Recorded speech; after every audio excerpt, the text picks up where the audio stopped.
So next with redemption of the preference shares and the debentures. Understand the redemption of preference shares and the debentures. फिर से वही पुराने बातों के पर नहीं जाना है बाबू। redemption of preference shares किसका है किसका नहीं है, अगर वैसा बात नहीं है बाबू, सबको चाहिए, सबको इंपॉर्टेंट है। जैसे कि प्रॉब्लम अभी हुआ ना, एग्जाम होगा एग्जाम नहीं होगा, एग्जाम होगा एग्जाम होगा, बाद में क्या प्रॉब्लम हुआ, समझ में आई बात। This is the thing, understand the point. तो फिर पढ़े ना पढ़े, पढ़े ना पढ़े, हमेशा हम एक टिप दें, पढ़ो पढ़ो। जिसका एग्जाम नहीं हुआ अभी तक बोल रहे हो वो भी पढ़ो।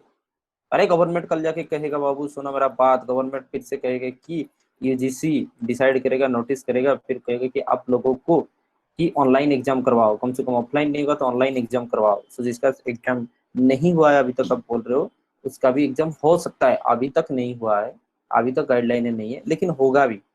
तो कहीं ना कहीं अगर आप एग्जाम के लिए ही पढ़ रहे थे और एग्जाम के लिए ही आप पढ़ोगे ऐसा सोच रहे थे, तो फिर पढ़ो, मेरा सलाह ये, तो फिर पढ़ो। Understand the points, this is the thing. Next week look at it. तो आप समझ गए। देखो बाबू, कहने का मतलब ये है, आप किसके लिए काम कर रहे हो, किसके लिए आप पढ़ रहे हो। Understand the point, this is the thing. तो आपको हमेशा लगता है कि नहीं यार बड़ा प्रेशर है, प्रेशर है, मैं काम कर रहा। अरे क्या प्रेशर है, जब स्कूल में पढ़ रहे थे इतना बड़ा सिलेबस था, तो 12th में तो और भी बड़ा सिलेबस था। अभी तो सेमेस्टर एग्जाम, तो आपको मतलब थोड़ा बहुत पेपर अभी तो कम है, उस हिसाब से टाइम कम है तो पेपर भी कम है, समझ में आई बात। और पुराने सिलेबस को देखे जाए तो ओल्ड सिलेबस जो था वो तो वास्ट था, बहुत ज्यादा सिलेबस था। अब न्यू सिलेबस को देखे जाए तो कम छोटा कर दिया, समझ में आई बात। फिर भी आपको टाइम नहीं होगा तो फिर टाइम कब होना है, this is the point. Understand. So always stay ready to be examined. ये चीज हम आज नहीं, जिस दिन से छुट्टी नहीं हुआ था उस दिन से बोलते हैं। कोरोना वोरोना जिस दिन नहीं था तब भी हम बोल रहे थे, कभी भी कुछ भी क्यों नहीं होना है, एग्जाम होना ही। बात ऐसा है कि फिर आप यूजीसी को डांटते रहते हो, आप दुनिया को डांटते रहते हो। वो कह रहे हैं कि एग्जाम एक बार होगा एक बार नहीं होगा, होगा नहीं होगा नहीं होगा होगा। बाबू सुना मेरा बात, नहीं होगा बोल रहे तो आप ही के फेवर में बोल रहे थे ना, आप ही के तो फेवर में बोला जा रहा है ना बाबू, वही तो बात है। ऐसे भी तो पहले होता ही, पहले तो एग्जाम होना ही था, उसमें तो कोई एक्सक्यूज नहीं था ना। अब अगर माफ कर रहे हैं वही बड़ा बात है, फिर उनको डांटोगे तो फिर बोलेंगे दोबारा एग्जाम होगा, मतलब एक एग्जाम होने के दाम जगह दो दो बार एग्जाम होना है, ये बात है। समझ रहे हो कि ना। आपको क्या मतलब है, आपको पढ़ना है, समझ में आएगा।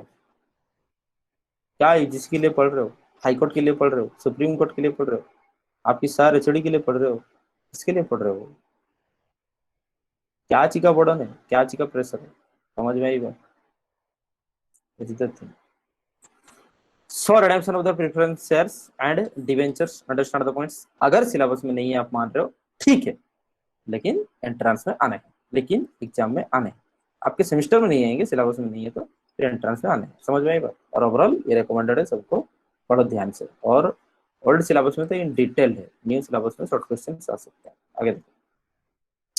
तो यहाँ बात वही है कि रिडम्पशन ऑफ पर्पज, ठीक है ना, रिडेमल प्रेफरेंसेस के बारे में हम पढ़ेंगे। फिर 2000 कंपनी जब 2013 में क्या चीज लिखे हुए इसको हमको कवर अप करना है, बिल्कुल ध्यान से देखते जाओ आप, बिल्कुल ये चीज को आगे नेक्स्ट कुछ टाइम में हम इसको जस्ट सिंगल मिनट।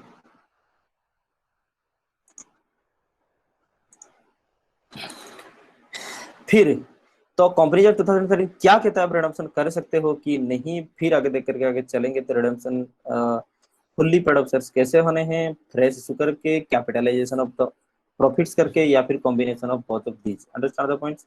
तो सीआरआर अकाउंट क्या होता है, partly code off fully paid of की यहाँ पे रोल्स क्या होने वाले हैं, दिस इज द थिंग्स। तो बात कुल मिला के यही है, इन शॉर्ट समरी।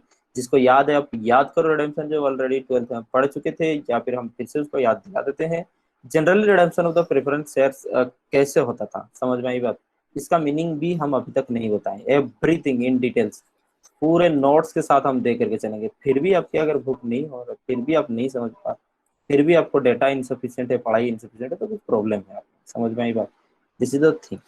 और ये चीज अभी तक हम बोल रहे हैं, ये लेक्चर बोनस में जा रहा है, समझ में आई बात, ये लेक्चर बोनस में जा रहा है। तो आज पर न्यू सिलेबस को देखते जाएं तो न्यू सिलेबस में है 25% self study. Understand, 25% self study. इसका मतलब है जो भी आपका यूनिट 2 होगा वो पढ़ाया नहीं जाएगा, समझ में आई बात।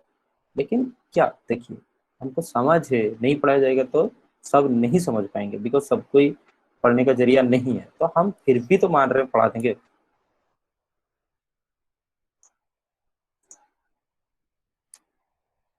फिर भी तो कह रहे हैं बढ़ा देंगे, understand the point, this is the things. फिर भी आप और चीज पढ़ते रहो। और यही बात था। हाँ, तो ये चीज क्योंकि पढ़ाई दिया जा रहा है आपको रिडेम्पशन इस वजह से भी, फिर भी बहुत लॉन्ग होता जा रहा है, फिर भी हम चीज को दिखा रहे हैं पढ़ा रहे हैं, इसका मतलब ये थोड़ा बोनस चैप्टर ही हो गया, ठीक है। तो रिडेम्पशन ऑफ प्रेफरेंस सर, आप कुल मिला के चलो आपको कहाँ से फंडिंग मिलेगा जो आप पैसा दे सकते हो शेयर होल्डर्स वालों को? या तो नया शेयर इशू करना पड़ेगा, या तो आपके पास बहुत सारे रिजर्व सरप्लस होने चाहिए, थ्री रिजर्व होने चाहिए, और ए और बी कॉम्बिनेशन ऑफ, ये उसका जीस्ट है। समझ में आई बात? जो मेन है बाबू, जो जीस्ट है, यही चीज हम बता दिए, understand the point, this is the things का ओवरव्यू। उससे आगे इन डिटेल में चलते हैं बात। तो रिडेम्पशन ऑफ प्रेफरेंस शेयर का मतलब क्या होता है, देखते हैं। देखिए बाबू, रिडेम्पशन का मतलब होता है आपकी कोई लाइबिलिटी, समझ में आई बात, तो आप उसको पे कर रहे हो एट प्री अरेंज्ड अमाउंट और टाइमिंग के हिसाब से। आप पहले से टाइम दे चुके थे और आपकी हिसाब से टर्म कंडीशन था, उसके हिसाब से कोई आपका लाइबिलिटी आप अगर पे कर रहे हो तो उसको रिडेम्पशन कहा जाता है। समझ में आता है? रिडेम्पशन का जो बेसिक मीनिंग, टर्मिनोलॉजी यही है। तो आप इशू किए थे, एक दिन इशू किए थे डिवेंचर, समझ में आई बात, बाद में जाकर के डिवेंचर होल्डर को पैसा रिटर्न करना है कि नहीं? समझ में आई बात? तो इशू कर दे तो उसका टोटल अकाउंटिंग हम बताए, तो बाद में ये जब रिडीम्ड होगा फिर उसकी अकाउंटिंग आज हम बता रहे हैं। समझ में आई बात? ध्यान से देखो, जल्दी जाएगा क्लास, फिर इसको खत्म करने की टारगेट में हम चल रहे हैं। आगे देखो बाबू, वैसे ही आप इशू किए थे क्या, प्रेफरेंस शेयर्स, वैसे ही आप इशू किए थे प्रेफरेंस शेयर्स। बाबू प्रेफरेंस शेयर्स देखो, इतना भी बड़ा भक्त नहीं है कि वो अपना पैसा नहीं लेंगे, कभी ना कभी आगे जाकर के आपके पैसा डिमांड करेंगे कि नहीं बाबू? समझ में आएगा, उनका पैसा चाहिए। तो ये पहले से डिटरमाइन होता है, मान करके चलो 5 साल की वैलिडिटी के हिसाब से, ये मान करके चलो 10 साल की वैलिडिटी से, तो पहले डिटरमाइन होगा कितना अमाउंट में कैसा करोगे, प्रीमियम में दोगे कि रिडम्पशन में दोगे, कैसे आप दोगे, वो पहले से फिक्स होकर के रखेगा। तो जनरली रिडम्पशन का मतलब होता है वापसी करना पैसा आपकी कोई भी एक लाइबिलिटी के ऊपर, जो कि आपकी पुराने लॉ रूल्स रेगुलेशन के हिसाब से चलेगा, और टाइम टाइम यहाँ से फिक्स होना चाहिए पहले से। समझ में? This is the thing. So ये बेसिकली कॉन्ट्रैक्ट है, अंडरस्टैंड द पॉइंट्स, जो आपको राइट देता है कि रिडीम कर सकते हो प्रेफरेंस शेयर आपको with in given time period के बाद में, एक एग्रीड प्राइस में, ठीक है ना? ऐसा बात नहीं है 100 में आप इशू किए थे, हो सकता है उनको 125 भी दे दोगे, ठीक है ना? इतना पैसा कोई नहीं देता है, 110 दे दोगे, ठीक है। या फिर जब इशू किए थे तो 105 रुपया में इशू हुआ था, प्रीमियम हो गया, तो रिडेम्पशन के टाइम में 110 रुपया दोगे, ऐसे प्रीमियम हो गया हमेशा। लेकिन इसके बीच आप याद रखो, फेस वैल्यू हमेशा 100 है, समझे? कैपिटल वैल्यू हमेशा 100 है, जब जब भी कैपिटल आएगा सिर्फ और सिर्फ 100 आएगा। और ये इशू प्रीमियम के टाइम पे हो तो सिक्योरिटी प्रीमियम कहा जाता है, इशू रिडेम्पशन के प्रीमियम रिडेम्पशन के टाइम पे हो तो प्रीमियम रिडेम्पशन कहा जाता है। तो ये सारे के तरह प्री डिटरमाइंड होने चाहिए, और आपकी जा करके आपकी टर्म कंडीशन के हिसाब से कब वापसी करोगे ये आपको पिक्सअप करना होगा। समझ में आई बात? This is the thing. तो आगे देखो बाबू, ये जो शेयर से इशू हो रहे हैं आपके टर्म के हिसाब से सारा कंडीशन, तो कोई एक फ्यूचर डेट में आप पे करोगे जो आप वो पैसा इन्वेस्ट किए हैं, अलोंग विद फ्रीक्वेंट पेमेंट और specified amount of the investment during the preference shares. तो प्रेफरेंस आप रिडीम कर सकते हो या तो इंस्टॉलमेंट में, समझ में आई बात? इंस्टॉलमेंट में आप रिडीम कर सकते हो, या तो आपको ए लॉट, ठीक है ना, ए लॉट आपको इंस्टॉलमेंट करना पड़ेगा। This is the things, full payment at one time आपको पैसा भरना होगा। 100 रुपीज जो है आप 20-20 करके भी, मतलब ऐसा तो होता नहीं जनरली, डिवेंचर में होता है, ठीक है ना, दे सकते हो, पेमेंट कर सकते हो, या तो फिर 100 रुपया आप एक साथ पेमेंट कर सकते हो, या 2 किस्तों में भी उनका पैसा दे सकते हो। लॉ इस पर कुछ नहीं कहता है, लेकिन कंपनी प्रैक्टिस करते हैं एट ए टाइम दे देते हैं, ठीक है। तो रिडेम्पशन डेट जो मैच्योरिटी डेट है, ठीक है ना, जो भी उसका मैच्योरिटी डेट है उस हिसाब से उस टाइम पे पेमेंट हो जाना चाहिए। यूजुअली ये सर्टिफिकेट में लिखा होता है, ठीक है। और रिडेम्पशन के प्रोसीजर में कंपनी फाइनेंशियल स्ट्रक्चर का एडजस्ट करता है, for example eliminating preference replacing those with other security is if growth of the company makes other changes advantages. This is the things, वो कह रहा है कि आपकी जो कैपिटल स्ट्रक्चर है उसका कोई नुकसान ना हो, तो आप जैसे ही प्रेफरेंस या रिडीम करते हो तो दूसरा सिक्योरिटी यहाँ पे आप इशू करके उसको भरपाई कर सकते हो, ऐसा लिखा गया है। तो उसके ऊपर डिटेल चर्चे होंगे, जो थिंग्स मेन पॉइंट क्या चीजें हम बता देंगे। देखो पर्पज क्या है of issuing redeemable preference shares, थोड़ा बहुत उसके ऊपर बात करेंगे। तो थ्योरी हम यहाँ पे बता दे रहे हैं, जैसे हम बताएंगे कि हर एक चीज में हम अगर मुश्किल उठाएंगे फिर भी कंप्लीट नोट्स हम यहाँ पे प्रोवाइड करेंगे, ठीक है ना। Preparing a PPT takes too much time, understand the point, too much time. हालांकि आप कहीं कोई स्टडी मटेरियल से कॉपी ही करो, समझ रहे हो बात? ऑब्वियसली रातों रात बैठ करके कुछ को सपना नहीं आएगा, कोई एक बुक नहीं लिख देगा। आज ही हुआ सपना देखे सुबह एक तो कॉर्पोरेट अकाउंटिंग बुक लिख दिए, अरे चलो हम इस बुक को सबको पढ़ा देंगे, ऐसा नहीं होता है। कहीं ना कहीं कभी कभी फिर भी takes too much time, so you have to take that advantages from me, understand the point, this is the. तो कंपनी रिडीमेबल प्रेफरेंस क्यों इशू करता है, बात वही है। सबसे पहले देखो, ये होता है आपकी प्रॉपर वे फाइनेंस रेज करने के लिए इन ए डॉल प्राइमरी मार्केट, क्योंकि प्राइमरी मार्केट मार्केट अभी ऐसा है कि जो इन्वेस्टर है वो स्पॉन्टेनियसली एनकरेज नहीं है, ठीक है ना, वो मतलब पुस्टअप नहीं है कि आपके शेयर खरीदे, उस टाइम पे आप क्या कहोगे, नहीं हम आपके रिडीमेबल इशू करवा देते हैं, ठीक है ना, रिडीमेबल, और वो भी हाई रिटर्न में, हाई रिटर्न में डिविडेंड। तो क्या होगा, जो इन्वेस्टर है वो अट्रैक्ट होंगे, फिर आपकी कंपनी में इन्वेस्ट करने के लिए आएंगे। अब ठीक है ना, रिडीमेबल इसलिए इशू करवा किया जाता है, और वो भी जितना जल्दी जल्दी रिडीमेबल होना चाहिए, मतलब 5 साल, आप कहते हो कि 5 ईयर्स में रिडीमेबल हो जाएगा तो वो अट्रैक्टेड हो जाएंगे। वो मान करके ये चलेंगे कि हमको डिविडेंड तो मिल जाएगा, फिर अपने पैसा जाकर के वापस में मिल जाएगा। फिर कंपनी क्या होता है, कहाँ पे डिफिकल्टी रेज करता है, देखो कंपनी कंपनी में first difficulty in raising the share capital, क्योंकि it's shares are not traded on the stock exchange. हाँ, और किसके लिए ये सुटेबल है, जिसके मतलब स्टॉक एक्सचेंज में उतना डिमांड नहीं है उसके शेयर्स के लिए, वो रिडीमेबल प्रेफरेंस इशू करता है। तो यहाँ पे पोटेंशियल इन्वेस्टर जहाँ पे हेजिटेट कर रहे हैं, ठीक है ना, they are hesitant to putting money in the shares, वो इक्विटी शेयर आपकी खरीदना नहीं चाह रहे हैं, क्योंकि आपकी कंपनी के ऊपर हो सकता है उनको उतना भरोसा नहीं, हो सकता है सबसे पहला बात कि उनका कंपनी के ऊपर इतना भरोसा नहीं है, लेकिन और वो परमानेंट सब्सक्राइबर नहीं बनना चाहते। बाबू ध्यान से सुनो, जब इक्विटी शेयर आप खरीद लो इस कंपनी के, तो बाबू प्रॉब्लम क्या होगा, आप परमानेंटली वहां रह जाओगे।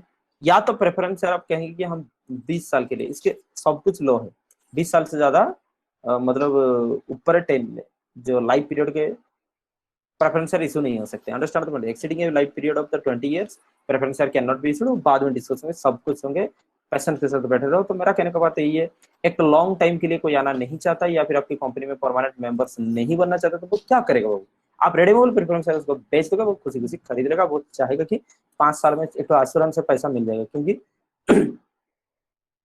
कंपनी में जाकर के आगे कुछ भी प्रॉब्लम हो सकता है, तो कंपनी में पैसा मिलने का थोड़ा दिक्कत होता है, समझ में आएगा। तो ये द प्रेफरेंस शेयर्स रिडीम हो सकता है कब ना, जब सरप्लस आपके पास कैपिटल हो, सरप्लस आपके पास फंड हो। दो चीज याद रखो, कैपिटल भी सरप्लस होना चाहिए, आपके फंड भी कैपिटल होने चाहिए। और याद रखो ये सबसे बड़ा पॉइंट है, ये प्रेफरेंस शेयर की थ्योरी लिखोगे और सेक्शन 55 नहीं लिखोगे तो मुश्किल हो जाएगा। तो सेक्शन 55 गवर्न करता है इशू भी और रिडेम्पशन भी प्रेफरेंस शेयर, समझ में आई बात, ये गवर्न करता है। फिर आगे देखो नेक्स्ट रीड, फिर यही चीज है सेक्शन 55 तो कंपनी जब में गवर्न होते हैं। Next read, look at here, तो कंपनी एक्ट प्रोविजन सेक्शन 55 में क्या लिखा है, तो redemption of the preference and issue of the preference share both govern by the section 55 of the company act. तो कैसे चलेंगे देखो, कंपनी लिमिटेड बाय शेयर्स जो है आर्टिकल्स में ऑथराइज होना चाहिए, इशू कर सकता है, ठीक है ना, option of the company liable to redeem within a period, understand, normally not exceeding 20 years. तो रिडीमेबल प्रेफरेंस इशू हो सकता है, ये आर्टिकल में आपको लिखा है होना चाहिए। और बिल्कुल ये लॉ भी कंपलसरी करता है कि ऐसा कोई भी शेयर प्रेफरेंस इशू नहीं कर सकते जो कि 20 साल से ज्यादा आपके कंपनी में रहे, समझ में आई बात, जिस दिन से from the date of the issue, यही बात है। तो फिर दो चीजें लिखे हुए हैं यहाँ पे, क्या लिखा हुआ है देखो, ये भी ठीक है, no shares can be redeemed except out of the profit of the company which would otherwise be available for dividend or out of proceeds of fresh issue of shares। तो नंबर 1 कंडीशन है, आपके पास सिर्फ और सिर्फ दो उपाय है shares को रिडीम करने के लिए, आपके पास सिर्फ और सिर्फ कहाँ से फंडिंग करोगे, समझ में आएगा। तो ये फंडिंग कहाँ से हो सकता है, आपके पास दो उपाय, नंबर 1 जो प्रॉफिट्स आपके पास अवेलेबल है फ्रीली, आप इसको डिस्ट्रीब्यूट कर सकते थे डिविडेंड के हिसाब से, तो it's called the profits available for distribution as the dividend, that means the free profit, इससे फंडिंग कर सकते हो। या फिर आप नया इक्विटी शेयर इशू करो, नया इक्विटी शेयर इशू करो, समझ में ये बात, दिस इज द थिंग्स, नया इक्विटी शेयर इशू करोगे, उसमें से कैपिटल आपकी आ गया ना, कैपिटल आपकी आ गया, और उसमें से जो पैसा आ जाएगा आपकी, उस पैसा से आप रिडीम कर सकते हो, समझ में ये बात। लेकिन इन रियलिटी दो चीजें, जैसे ही हम इक्विटी शेयर इशू करते हैं, बाबू सुनो, फंड एक अलग चीज होता है और लिक्विडिटी एक अलग चीज होता है, लिक्विडिटी और कैश एक अलग चीज होता है, ये दोनों का आपको याद रखना पड़ेगा। जब भी हम इक्विटी शेयर इशू करते हैं तो कैपिटल आता है कि नहीं बाबू, कैपिटल आता है 5 लाख रुपीज, ये फंड है, समझ में आई बात, ये फंड है, ये प्रॉफिट रिजर्व सरप्लस कैपिटल इसको रिप्लेस कर सकता है, समझ में आई बात। लेकिन उस आपको रिडीम करने के लिए पैसा भी तो चाहिए, तो जब हम क्या इशू कर रहे हैं इक्विटी शेयर, उस टाइम 5 लाख पैसा भी तो आ रहे हैं, तो डबल एंट्री सिस्टम समझ में आ गया आपको, कैश भी 5 लाख गया और कैपिटल ही 5 लाख गया। ये जो कैपिटल इसको फंड कहा जाता है। तो ये 5 लाख भरपाई होना चाहिए, ये आ गया, और उसके साथ पैसा भी 5 लाख आ गया। समझ में आई बात? इसको लिक्विडिटी और कैश कहा जाता है। अंडरस्टैंड? तो आपको जो फंडिंग कह रहे हैं ना, हम यहाँ पे जो फंडिंग कह रहे हैं वो इस चीज के लिए कह रहे हैं, कैपिटल, कैपिटल लाइबिलिटी साइड और लिक्विडिटी एसेट साइड। समझ में आई बात? दोनों भरपाई होने चाहिए आपके पास। आपके पास कहने का मतलब है 5 लाख अगर रिडीम करोगे, बहुत बड़ा ट्रिक बता रहे हैं, सुनिए यहाँ पे। 5 लाख अगर आपको रिडीम करना है तो 5 लाख पहले कैपिटल जुगाड़ करना पड़ेगा, उसको फंड कहते हैं। ठीक है? 5 लाख अगर रिडीम करना है तो सीधी बात है ना, 5 लाख पैसा भी तो जुगाड़ करना पड़ेगा, उसको कैश कहते हैं और लिक्विडिटी कहते हैं। दो अलग चीजें, याद रहा आपको, फंड अलग चीजें, कैश अलग चीजें। जो नहीं समझाए उसको समझाओगे। ठीक है, आगे देखो। तो शेयर सिर्फ और सिर्फ रिडीम हो सकते हैं अगर वो फुल्ली पेड होंगे। तो सबसे बड़ा दो चीजें यही है। ठीक है? तो या तो free reserve out of the fresh issue of equity share हो सकते हैं, या तो आपकी, हाँ, नंबर 1। नंबर 2 कंडीशन सिर्फ और सिर्फ फुल्ली पेड। बाबू हम पहले से बता चुके हैं, पार्टी पेड शेयर्स को ना कोई बेनिफिट नहीं दिए जाते हैं। समझ में आई बात? ना राइट शेयर होंगे, ना बोनस शेयर होंगे, कुछ नहीं होने हैं। समझ में आई बात? फिर आगे जा करके आपका रिडीम भी नहीं हो सकता है, जब तक आप पैसा नहीं दोगे रिडीम नहीं हो सकता है। ठीक है, कंपनी अगर जुगाड़ लगा करके आपको कैसे फुल्ली पेड करवा देगा वो अलग चीज है, लेकिन सिर्फ और सिर्फ लॉ कहता है फुल्ली पेड शेयर से रिडीम होने हैं। फिर आगे क्या चीज लिखे हुए हैं, in case of such class of the company as may be prescribed with financial statement comply accounting standard prescribed this is the thing, the premium any payable redemption shall be provided out of the profit।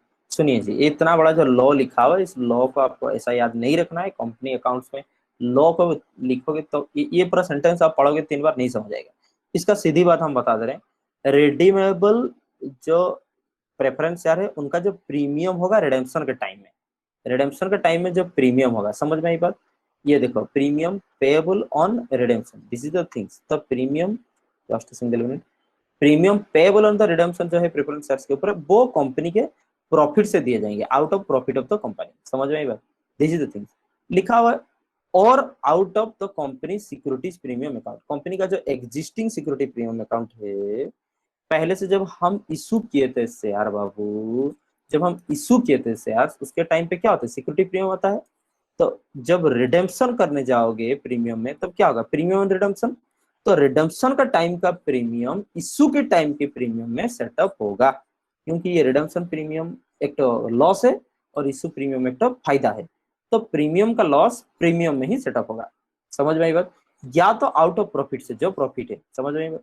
लेकिन उसमें accounting standard के हिसाब से और section 133 के हिसाब से जो कंपनी गाइडलाइन फुलफिल करते हैं वो, जो गाइडलाइन फुलफिल करते हैं वो, तो हमको अकाउंटिंग स्टैंडर्ड और सेक्शन 133 तक नहीं जाना है। आप इतना याद रखो, पहले आप कोशिश करोगे प्रॉफिट से सेटअप करने के लिए, समझ में? प्रॉफिट से ही सेटअप कर दोगे, क्योंकि आगे लिखे हुए जो गाइडलाइन नहीं फॉलो करते, लेकिन सबका आउट ऑफ प्रॉफिट से ही सेटअप हो जाएंगे। Understand the points? फिर प्रीमियम सेटअप करो, ये करंट लॉ है, समझा दे रहे हैं हम, करंट लॉ है, लेकिन बुक के हिसाब से चल रहा है। प्रीमियम अकाउंट से सेटअप कर दोगे, फिर प्रॉफिट से सेटअप कर दोगे।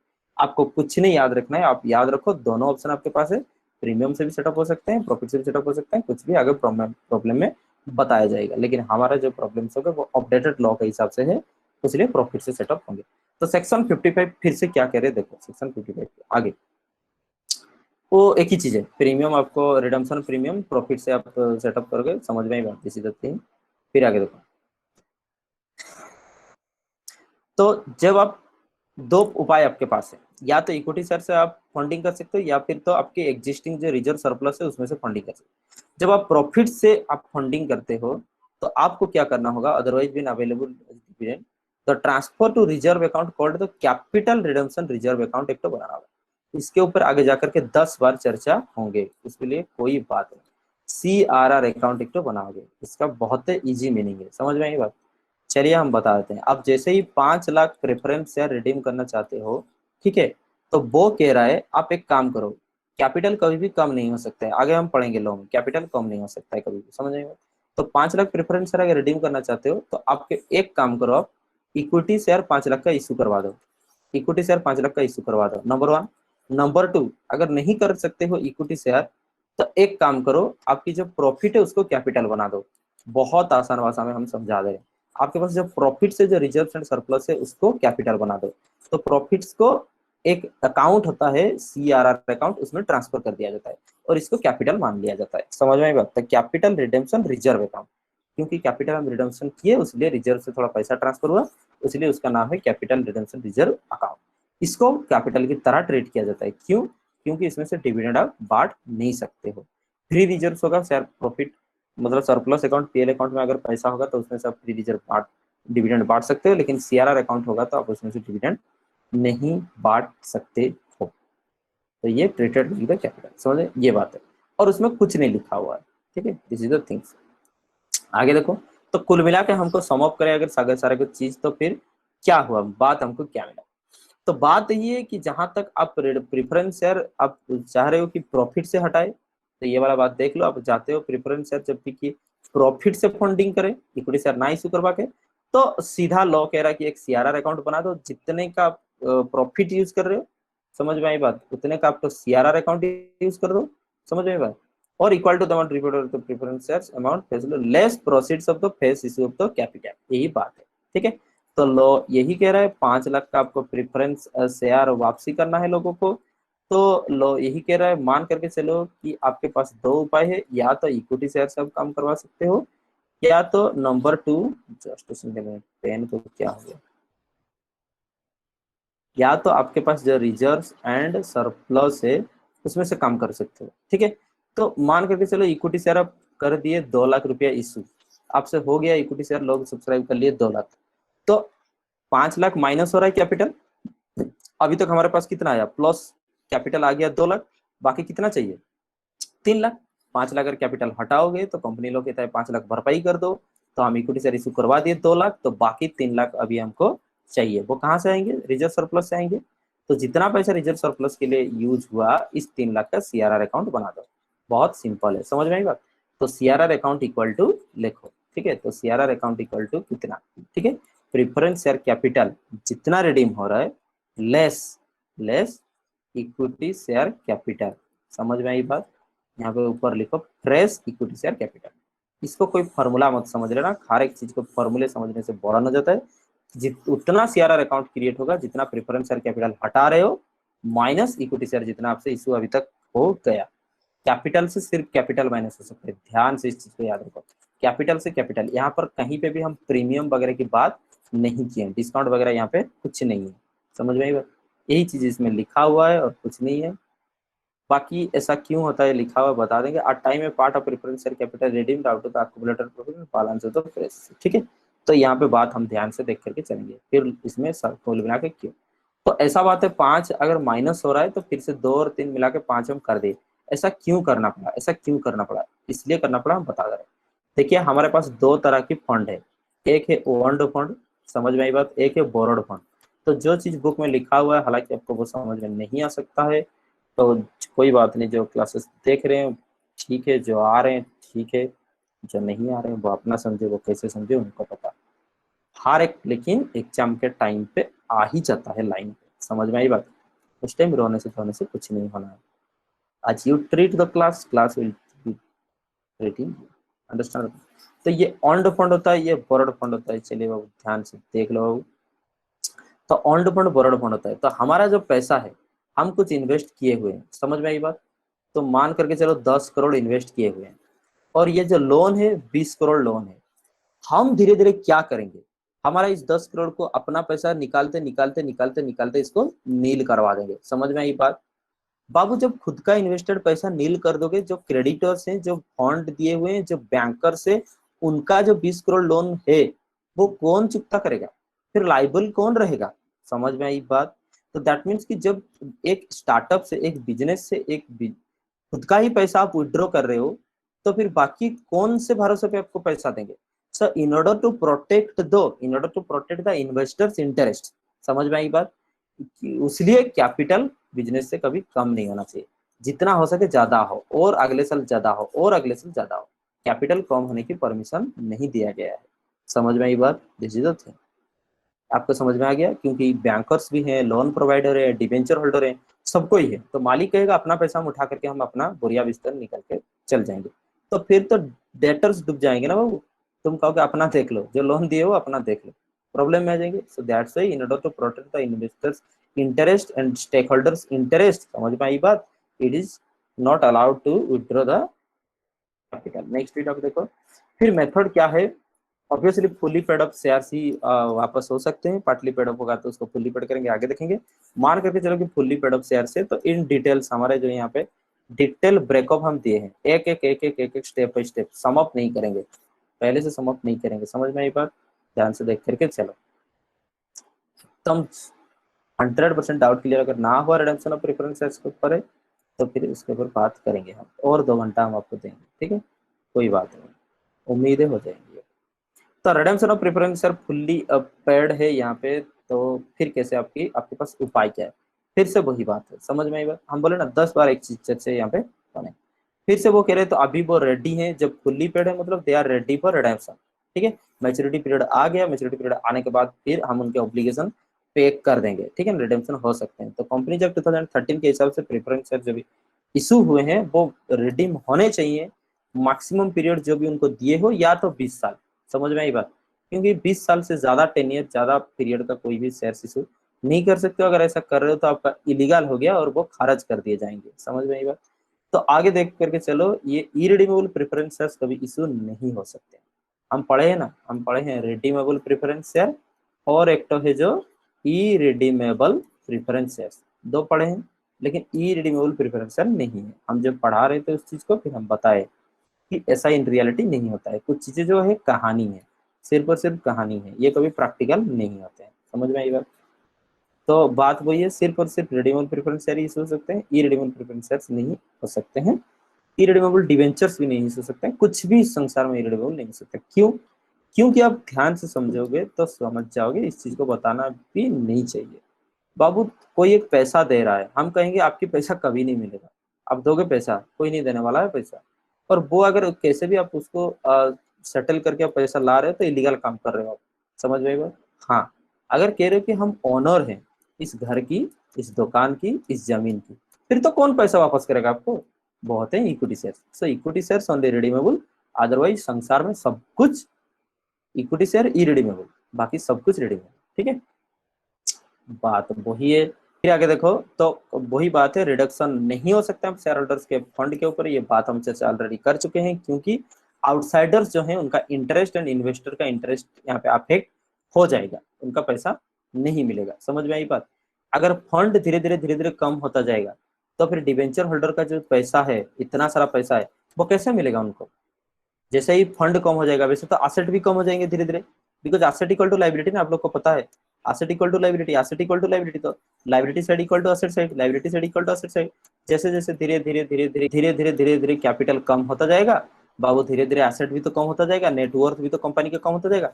फिर जो ये डिवेंचर 10 करोड़ का जो इन्वेस्ट किए हैं डिवेंचर प्रोवाइडर, फिर उन बिचरों को कौन पैसा देगा? दैट्स वाई आपको कभी भी शेयर होल्डर्स का फंड कम करने के लिए आपको परमिशन नहीं मिलेगा, ठीक है।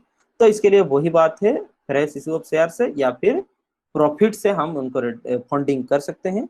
एक तो आप जितना कैपिटल आप वापसी करना चाहते हो उतना कैपिटल आप तो फ्रेश इशू ऑफ शेयर करो, इक्विटी शेयर इशू करवा दो उतने का, नहीं हो रहा तो उतना प्रॉफिट आपके पास होने चाहिए, दोनों को मिला करके इक्वल टू रिडेम्पशन कैपिटल होने चाहिए। वही चीज लिखा हुआ है। आगे का यहाँ पर देख करके चलो, तो सेम चीज जो हम समझा चुके हैं, बार बार इस चीज इसलिए आ रहे हैं कि लॉ को समझा रहे हैं, बार बार लॉ को समझा जा रहा है, ठीक है ना, यही बात है। फिर same amount of in preference out of press issue shares, replacement of the capital tangible, ये बात होता है but in the redemption of issued, ये चीज हम ऑलरेडी समझा चुके हैं। इसमें ये चीज लिखा हुआ है कि कैपिटल अगर कम होते हैं, ठीक है ना, हम ऑलरेडी फ्लो में बोल दिए, कैपिटल अगर कम होते हैं तो बाबू एसेट भी कम होंगे। अगर जो +2 पढ़ा है ध्यान से सोचो, लाइबिलिटी कम होने तो एसेट भी कम होने हैं, ऑब्वियसली ना। तो कम होता जाएगा तो फिर यहाँ पे जो छोटा सा बैंक लोन है, मान करके चलो बैंक लोन है 10 लाख, कल अगर कंपनी बंद होता है तो ये बैंक लोन को पैसा कहाँ से मिलेगा? ना एसेट है, ना पैसा है, ना कुछ है, ना खुद का कैपिटल भी नहीं है, तो फिर बैंक लोन को पैसा कहाँ से मिलेगा? इसलिए बैंकर्स वगैरह की प्रोटेक्शन करने के लिए नहीं होता है, ठीक है। बार बार लिखे हैं चीज को, कोई बात नहीं। आगे क्या लिखे हैं? The amount which would have gone shareholders in the form of dividend is retained in the business, setting the claim of preference shareholder. Thus, there is no additional claim of assets. The transfer of dividend to capital is a non-distributable profit. Capital reduction is in the fully paid up common shares. ठीक है। तो profit से अगर हम funding करते हैं, profit से, तो जितना प्रॉफिट तो से हम उनको फंडिंग करके रिडेम्पशन करेंगे, तो उतना प्रॉफिट का एक अकाउंट बनेगा, उसका नाम होगा सीआरआर अकाउंट। और वो कह रहा है, आपको पता है ही, बोनस शेयर हम पढ़े, सीआरआर अकाउंट सिर्फ और सिर्फ यहाँ पे लिखा हुआ देखो, can only be used for fully paid bonus share. बाद में जाकर के कभी कंपनी सोचता है आप बोनस शेयर इशू करेंगे, तो सीआरआर बोनस शेयर इशू होने के लिए ही यूज होगा। ठीक है ना, ये बार बार लिखे हैं, सेक्शन 55 में भी ये चीज लिखे हुए हैं, बोनस शेयर के लिए इशू हो सकता है। This is the things. तो अल्टीमेटली ध्यान से देखो कि capital again converted into the capital. समझ में आई बात? कैसे बता रहे हैं, प्रेफरेंस शेयर कैपिटल एक बार रिडीम्ड हो गया, प्रेफरेंस शेयर कैपिटल एक बार रिडीम्ड हो गया, लेकिन प्रेफरेंस शेयर कैपिटल जितना रिडीम हुआ उतने का सीआरआर बनाए, मतलब फिर से यहाँ पे हुआ माइनस, फिर से उतने का कैपिटल आ गया। जितना सीआरआर हम बनाए थे उतना सीआरआर बाद में जाकर के कैंसिल होकर के बोनस शेयर इशू होगा। दैट मीन्स फिर से कैपिटल हुआ माइनस, सीआरआर कैपिटल होता है माइनस हो गया, लेकिन बोनस शेयर इशू हो गया, फिर से हो गया प्लस। मतलब मान करके चलो, अगर 100 आपकी कैपिटल एक बार हो चुका है ना, आप प्लस माइनस का गेम करते जाओ, फाइनली 100 होना चाहिए कैपिटल आपकी। समझ में आई बात? दिस इज ये ट्रिक जो समझ गए उसको, रिडेम्पशन ऑफ कैपिटल में कोई दिक्कतें नहीं आने वाले हैं। आगे देखो, तो क्या आपके पास मेथड्स हैं, फिर से वही चीज बात हो रहे हैं। Security cover available for outsider depend upon the call of the uncalled capital, दोनों को तो insert that this is the things. तो जितना कॉल्ड अप कैपिटल हुए हैं उनको भी सिक्योरिटी चाहिए, जितना अनकॉल्ड कैपिटल हुए हैं वो भी तो जाकर के फ्यूचर में पैसा देंगे ना। ये दोनों की सिक्योरिटी की पर्पज ऑफ व्यू से कैपिटल रिडम्पशन अलाउड नहीं होता है।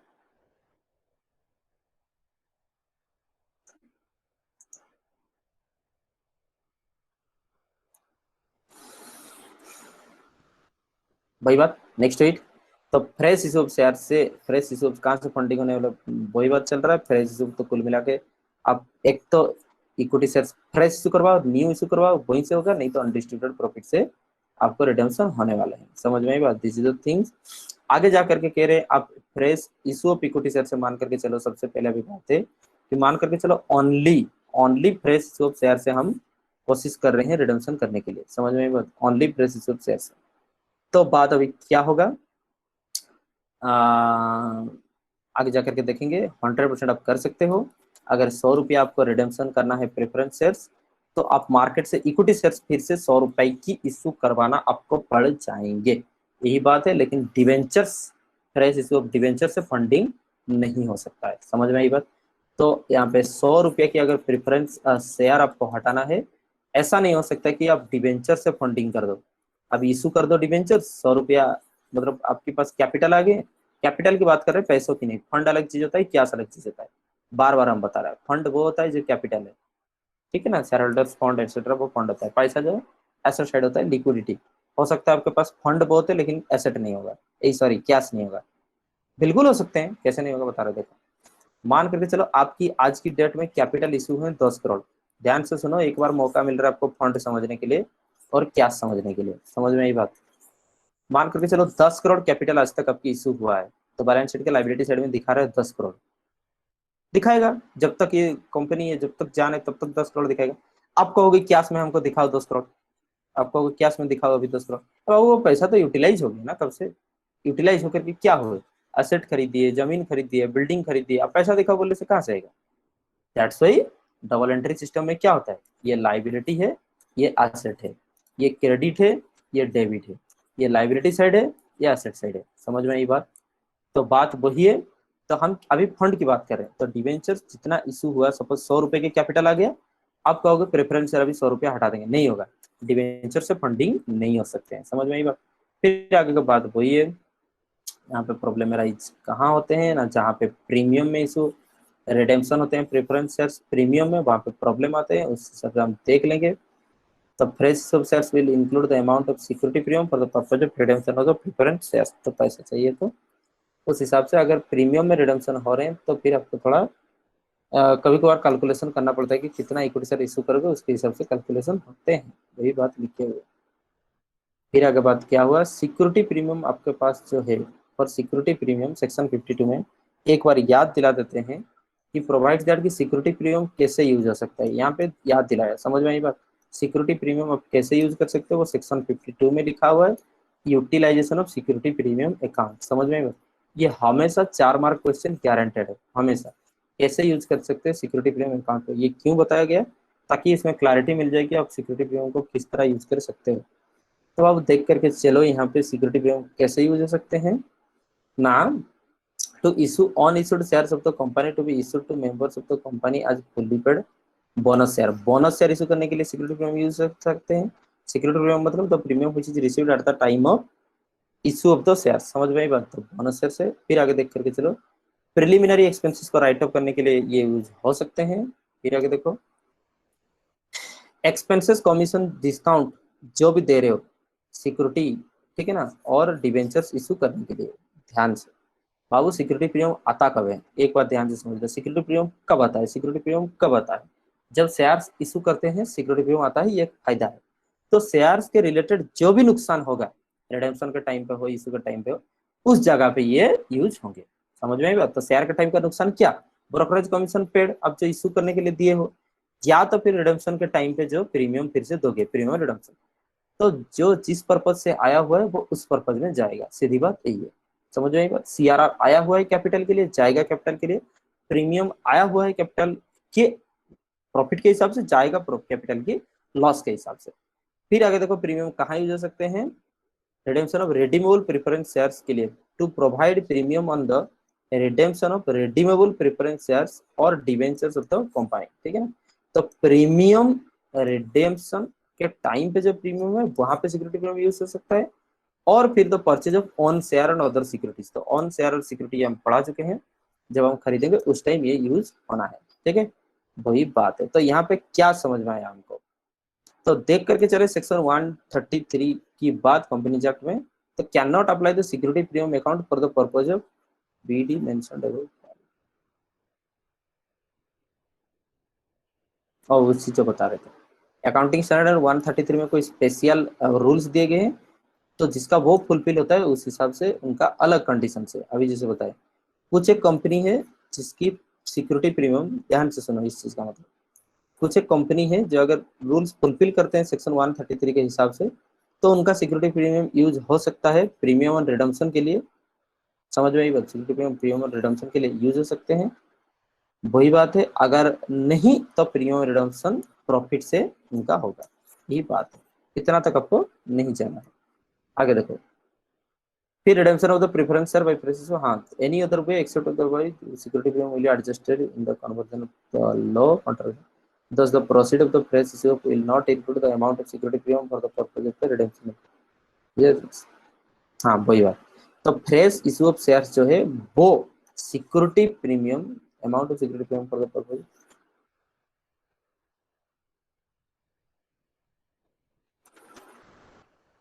इसका मतलब बता रहे हैं आप प्रेफरेंस शेयर कैपिटल 100 रुपए की इशू करना चाहते हो, इसके लिए आपको प्रीमियम ऑन रिडम्पशन आ गया 10 रुपए, समझ में आई बात। तो अभी आपकी इक्विटी शेयर कितना इशू करना है, क्योंकि इक्विटी शेयर से भरपाई करोगे, तो ये जब इक्विटी शेयर इशू करोगे इसको फुलफिल करना चाहिए कैपिटल को, समझ में आई बात, कैपिटल को फुलफिल करना चाहिए। तो इक्विटी शेयर आप 100 अरेंज करोगे, समझ में आई बात। तो capital will be adjusted to capital only, capital can not be adjusted against the premium, यही लिखे हुए हैं, समझ में आई बात। This is the thing, obviously हम बता चुके हैं। न्यू इक्विटी शेयर इशू करोगे for the following, this is the things, एक बार ध्यान से देख लो यहाँ पे क्या लिखे हुए हैं। तो आप प्रेफरेंस शेयर्स ना इक्विटी शेयर्स इशू करना क्यों कंपनी पसंद करेगा, इसको भी बता दे रहे हैं। ये बहुत चीजें जस्ट बात यहाँ पे ये है बाबू कि ध्यान से सुनो कि कंपनी जब प्रेफरेंस शेयर रिडीम कर रहे हैं तो इक्विटी शेयर इशू करेंगे, ये फायदे हैं।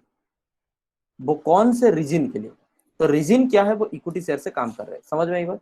तो अभी तक आपको ये समझ में आया कि प्रेफरेंस शेयर कैपिटल जो है उसको हम वापस कर सकते हैं दो उपाय में, एक तो इक्विटी शेयर्स हम इशू करवा देंगे मार्केट में, समझ में आई बात, या तो हमारे पास बहुत सारा प्रॉफिट से उस प्रॉफिट से फंडिंग करवा देंगे।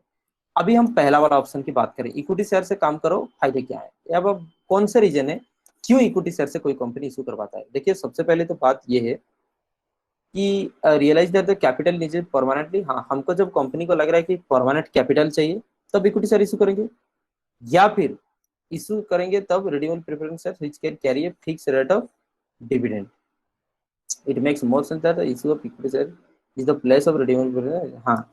नेक्स्ट इट हम क्यों इक्विटी शेयर इशू करवाएंगे, ऐसा बात है क्योंकि प्रेफरेंस शेयर जो थे बाबू, प्रेफरेंस जो थे वो फिक्स्ड रेट ऑफ डिविडेंड ले रहे थे, समझ में आई बात, 15%।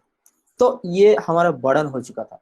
तो हम इक्विटी शेयर इशू करवा के इनको रिडम्पशन इसलिए कर रहे हैं कि इक्विटी शेयर का कोई फिक्स रेट ऑफ डिविडेंड नहीं होता है, तो ये फायदा है। तो पहला तो ये परमानेंट सोर्स ऑफ कैपिटल हो गए, ये परमानेंट रहेंगे, ये कंपनी जब तक है तब तक रहेंगे, ये भाग नहीं सकते हैं। सेकंड तो ये फिक्स डिविडेंड जो दे रहे थे उसमें से हमको छुटकारा मिल जाएगा। आगे हमारे पास इन रियलिटी प्रॉफिट नहीं है, तो प्रॉफिट से हम क्यों नहीं दे रहे, एक्चुअली में प्रॉफिट नहीं है पैसा, समझ में, तो प्रॉफिट नहीं है तो इक्विटी शेयर इशू करना ही पड़ेगा। जबरदस्ती आप इक्विटी शेयर इशू करके मार्केट से फिर फंडिंग करोगे। फिर अगर देखेंगे तो पैसा भी तो नहीं है, समझ में आई बात, सीधी बात है, पैसा भी नहीं है। तो इनको तो फंडिंग तो भी हो गया, मान करके चलो 100 कैपिटल का 100 कैपिटल हो गया इक्विटी शेयर से, ठीक है, ये दोनों को मिला करके भी हो गया, माना 50 यहाँ से 50 कैपिटल की बात कर रहे हैं। Capital can not be set up with the capital, cash की बात नहीं कर रहे। लेकिन ये जो कैपिटल सेटअप हो गया, फिर उनके बाद में जाकर के उनको 100 रुपया भी तो देना है बाबू, ध्यान से समझो, 100 रुपया भी देना है। और कैश में देखें सिर्फ और सिर्फ 50 रुपया है, तो नहीं होगा ना काम। इसलिए क्या करेंगे, अगर इक्विटी शेयर इशू करेंगे और भी ज्यादा, सिर्फ और सिर्फ इक्विटी शेयर इशू करेंगे, तो यहाँ पे कैपिटल तो आता ही है, पैसा भी तो आता है ना, वो इक्विटी शेयर इशू करेंगे, cash account debited to capital.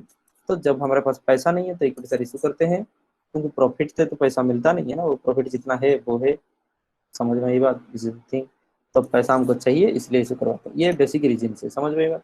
तो एडवांटेजेस लिखे हुए, एडवांटेजेस डिसएडवांटेज हम दे रखे हैं। इक्विटी शेयर से अगर फंडिंग करते हो तो एडवांटेजेस क्या चीज होने वाले हैं, डिसएडवांटेजेस क्या चीज होने वाले हैं, ठीक है, तो एक बात है, देखो। तो एडवांटेजेस को मान करके चले हमारे पास, तो आउटफ्लो नहीं होता है पैसा की, नो आउटफ्लो, अभी नहीं कभी नहीं, समझ में ये बात, बहुत बढ़िया चीज हम बताए। क्या चीज देखो ध्यान से, ना इक्विटी शेयर आ गया, प्रेफरेंस शेयर चला गया, यही तो कॉन्सेप्ट है ना। वो कह रहा है प्रेफरेंस शेयर अगर रिडीम करना है आपको, आप भगाना है, तो इक्विटी शेयर कंपनी में लाओ, ये कंपनी है, कंपनी से ये भाग गया कंपनी में आ गया, तो जितना पैसा चला गया उतना पैसा भी तो आ गया, समझ में आई बात। तो फिर हमारे पास क्या हुआ, नो आउटफ्लो, समझ में आई बात, कैश की आउटफ्लो नहीं हुआ, पैसा का शॉर्टेज नहीं हुआ, अभी भी नहीं बाद में भी नहीं, और इस तो चुकता हो गया ना।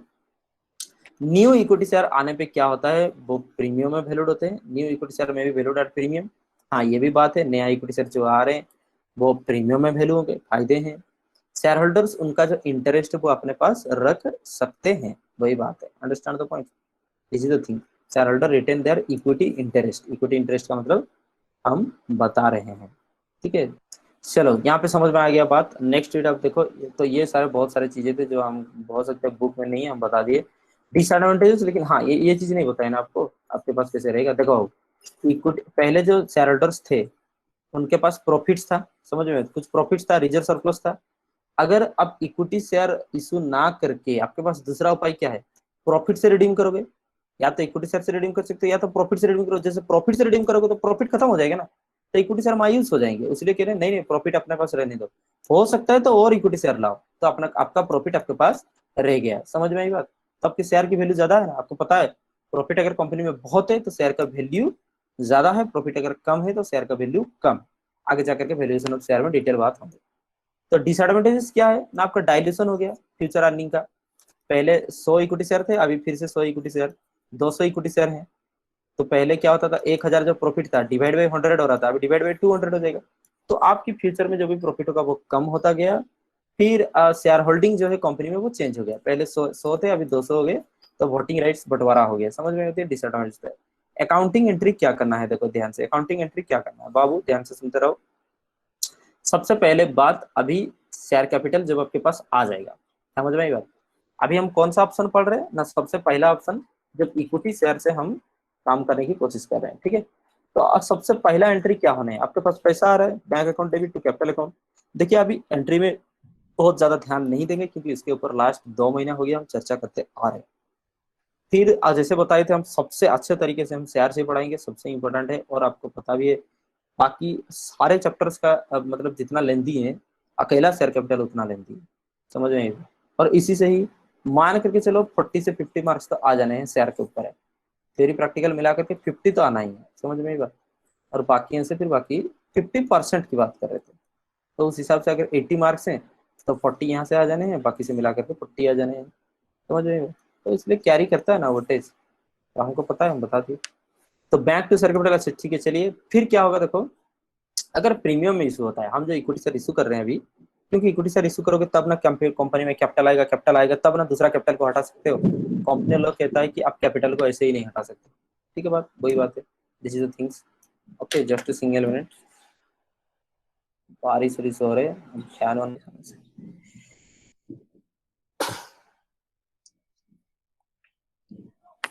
यहाँ पर देखो। ठीक है, तो when new shares are issued, हाँ, तो प्रीमियम में अगर शेयर सबके इशू होते हैं तो क्या होने हैं भाई, सेम थिंग। समझ में आई बात। Bank account, capital account, security premium account. तो अगर प्रीमियम आ रहे हैं तो सिक्योरिटी प्रीमियम अकाउंट क्या होता है आपको पता है, क्रेडिट होता है। थिंग्स आगे चलो। फिर कहते हैं प्रेफरेंस शेयर्स जब रिडीम होंगे, प्रेफरेंसेस रिडीम हो रहे हैं पार में, ठीक है ना, तो जर्नल एंट्री क्या होना है। देखिए बाबू, जब कैपिटल आ रहा था तो कैपिटल अकाउंट डेबिट। अब प्रेफरेंस शेयर्स रिडीम हो रहे हैं तो पहले तो उनको क्या करेंगे, ड्यू कर देंगे। समझ में आई बात। उनका पैसा उनके पर्सनल खाते में ड्यू कर देंगे। पता है उनका पर्सनल खाते का नाम क्या होता है, प्रेफरेंस शेयर होल्डर्स अकाउंट। समझे, जैसे कि क्रेडिटर होने से क्रेडिटर अकाउंट, राम होने से राम अकाउंट, साम होने से तो वैसे ही शेयर होल्डर्स का नाम क्या होगा, शेयर होल्डर्स अकाउंट। तो जब कैपिटल जा रहे हैं तो redeemable preference share capital account. समझ में बात। अभी कैपिटल अकाउंट डेबिट हो जाना है। कैपिटल कब जाता है, या तो फॉरफीचर हो रहे हैं या तो रिटर्न हो रहे हैं तो कैपिटल जाता है। तो जब भी कैपिटल जा रहे हैं तो कैपिटल अकाउंट डेबिट हो जाने हैं। शेयर होल्डर्स अकाउंट क्रेडिट क्यों हुए, क्योंकि वो क्रेडिटर्स बन गए, उनको ड्यू किए। ये जिस दिन पेमेंट हो जाएगा उस दिन डेबिट हो जाएंगे। समझ में बात। अगर ये प्लेन ड्यू हुआ तो, अगर प्रीमियम में ड्यू हुआ तो क्या, अभी प्रीमियम क्या नुकसान है रिडेम्पशन के टाइम पे, तो वो क्या होने हैं, डेबिट हो जाने हैं, लॉस है। समझ में बात, बहुत ईजी है। तो redeemable preference share capital account debit, ये हो सकता है 100 रुपया, और हम उनको प्रीमियम अभी रिडम्पशन के टाइम पे दे रहे हैं 10 रुपया, तो टोटल उनके खाते में क्रेडिट कितना हो जाएगा, 110 रुपया। तो कैपिटल क्योंकि अभी लेस हो रहा है, कैपिटल जब आता है क्रेडिट होता है, कैपिटल जा रहा है तो डेबिट होगा, एक लॉस तो लॉस डेबिट होता है, और ये क्रेडिटर बन गया अभी हमारे। समझ में आई बात। तो क्रेडिटर बन गया तो क्रेडिटर ऑलवेज क्रेडिट, या लाइबिलिटी है पर्सनल अकाउंट, उनको पैसा देंगे तो वो लाइबिलिटी है, इसलिए 110 डेबिट क्रेडिट हो गए। अभी उनको पेमेंट कर देंगे, ठीक है। तो preference share holder account debit, देखो यहाँ पे बात यही था कि 110 अभी क्रेडिट था, फिर इसका 110 हो गया डेबिट, फिर बैंक अकाउंट तुरंत काम हो गया। समझ में आई बात। This is the thing.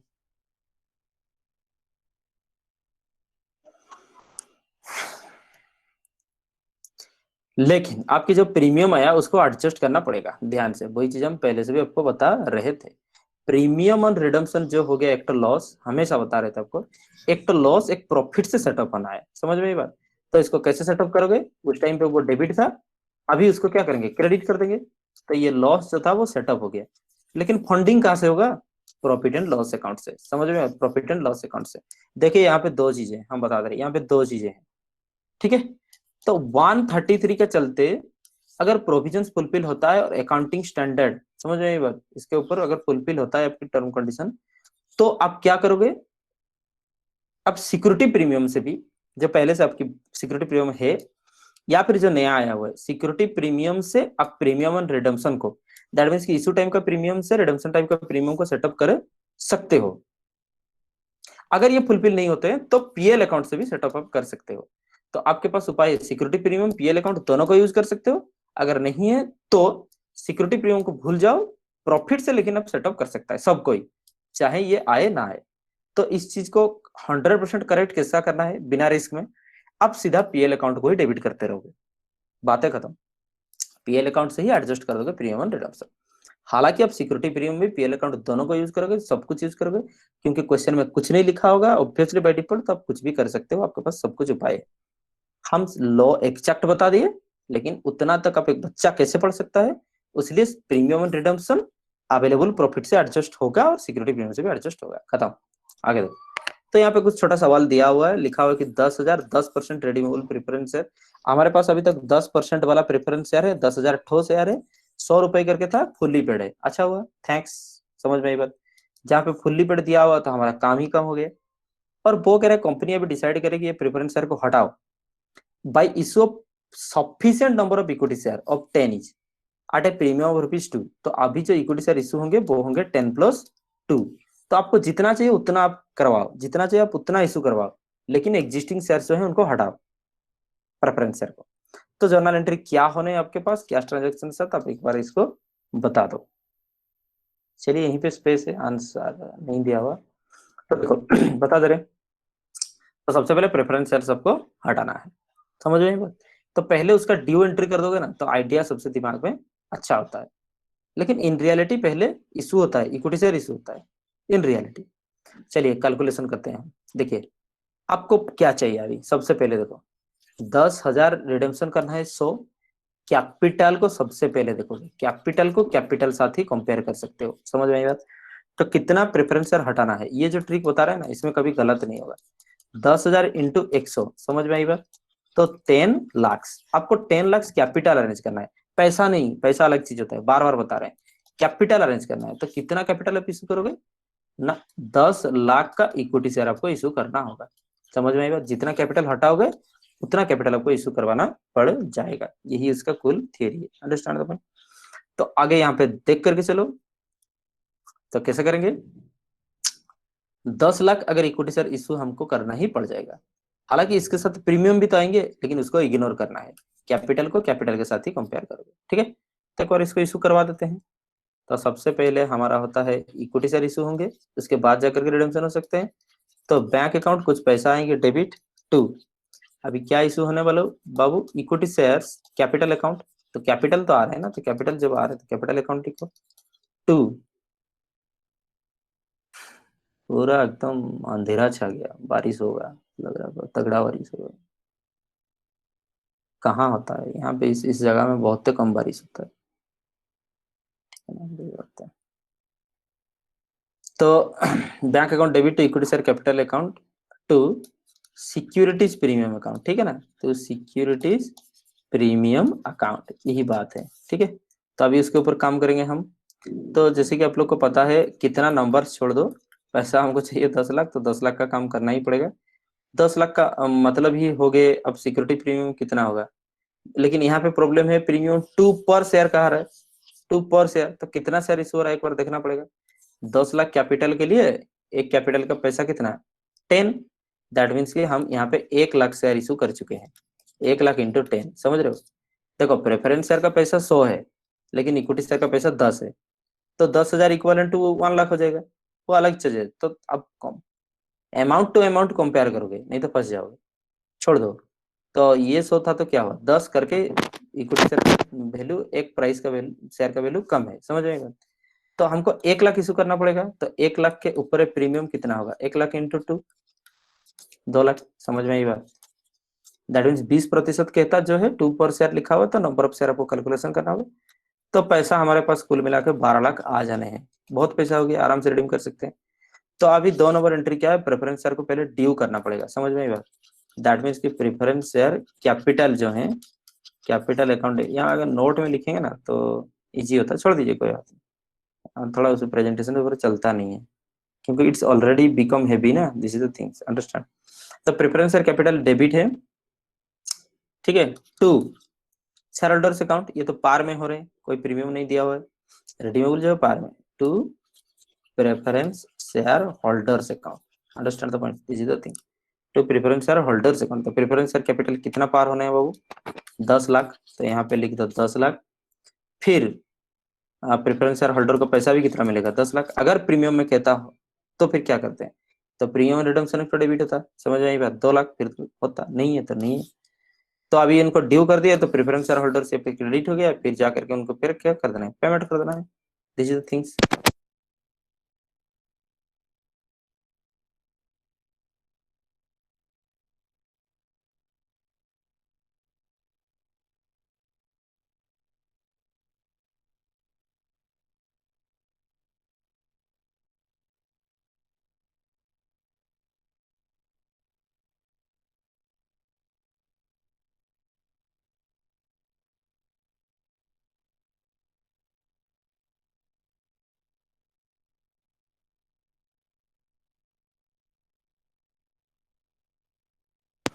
तो minimum issue of fresh issue provide funds for redemption.